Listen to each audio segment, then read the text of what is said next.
16 বছর খাইলো একদল চুর, আবার আরেক দল চুর দাঁড়াইয়া রয়েছে রে বাবা খাওয়ার জন্য।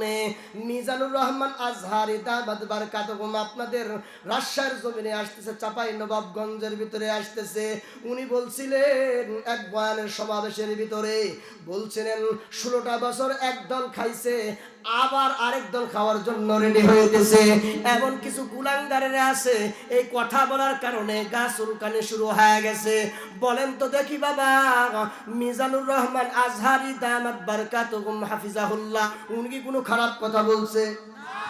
আপনি যদি চোর না হন এটা তো আপনারে বলে নাই, আপনি যদি ডাকাত না হন আপনাকে তো বলে নাই। যারা চুরি করে তাদেরকেই তো বলেছেন, যারা ডাকাতি করে তাদেরকে তোই বলেছেন, যারা লুটতরাজি করে তাদেরকে তোই বলেছেন, যারা অপরাধের কাঠগড়ায় দাঁড়ায় তাদেরকে তোই বলেছেন।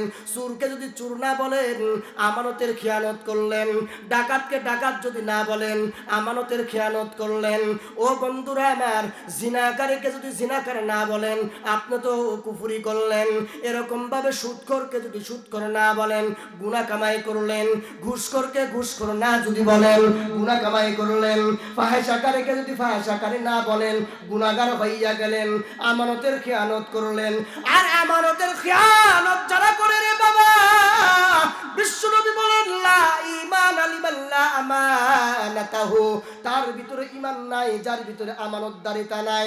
আর যার আমানত নাই তার ঈমান নাই, আর যার ঈমান নাই সে হলো আবাদুল আবাদের জন্য জাহান্নামী। নাউযুবিল্লাহ।